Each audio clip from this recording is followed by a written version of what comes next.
sekantis klausimas būtų apie žemės sklypus. Tai vat, ar galima parduoti sklypą be geodezinių matavimų?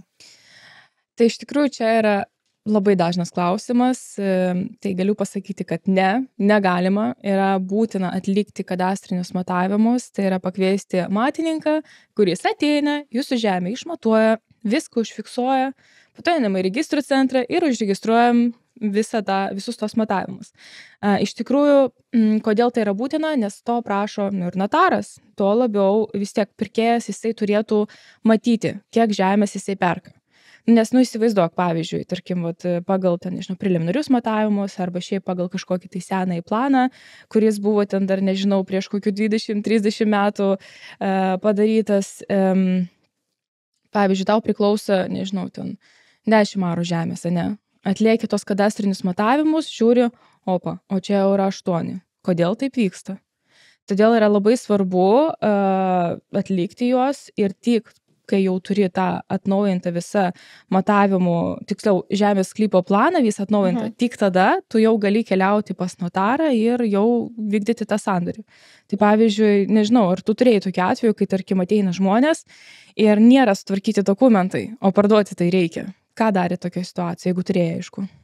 Pas mane sklypų nėra tiek daug, bet vieną situaciją turėjau, kur buvo sodo sklypas. Tai yra paprastas, ne? Tai vieną sodo sklypą pardavėm su senais, kadangi, ta prasme, iš visų pusių kaimynai, tai, kaip sakant, jau ten ne kažką ten, kaip sakant, apsigausi, tai ir visada konsultavausi su notaru, neklausiu, ar gerai, nes aš pažiūrėjau, galvoju, labai seni, ta prasme, dokumentai, ar tikrai gerai, bet notaras patvirtino, viskas gerai, galima su jais parduoti, kadangi iš visų pusių kaimynai, tai jie jau pas juos sutvarkyti dokumentai, tai čia jau, kaip sakant, jau ten, kaip sakant, neišlysi už ribų. Tai taip, va, tokią situaciją turėjau. O kita situacija, tai reikėjo atnaujinti visada. Atnaujinti. Taip.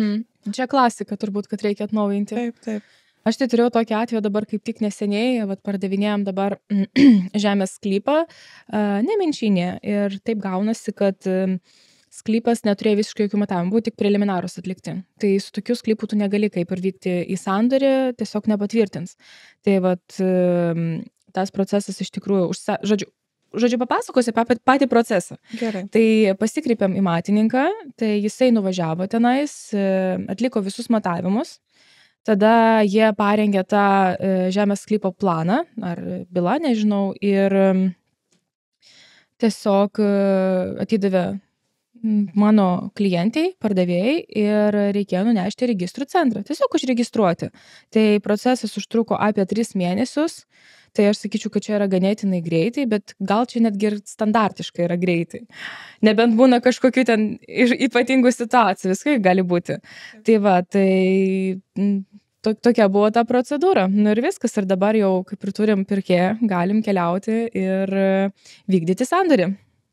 Bet realiai, ką noriu pastebėti, kad aš tai jeigu matau registrų centro išrašę, kad preliminarūs matavimai, aš iš karto sakau, kad reikia atlikti normalius. Ta prasme, reikia kviesti matininką, kad pamatuotų viską, nes tai aišku yra gerai ir su naujais sklypais.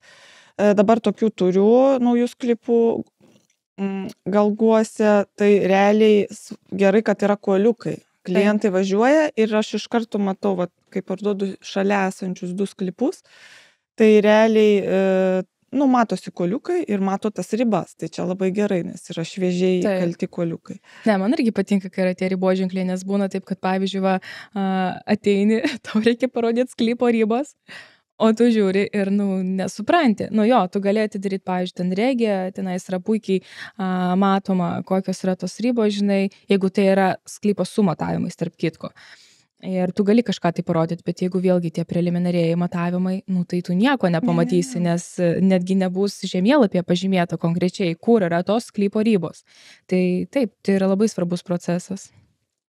Tai jeigu jūs turite daugiau klausimų, rašykite mums, komentuokite šį video ir duosime gerus matininkus. Taip, pasidalinsim kontaktais ir papasakosim viską apie šitą procesą.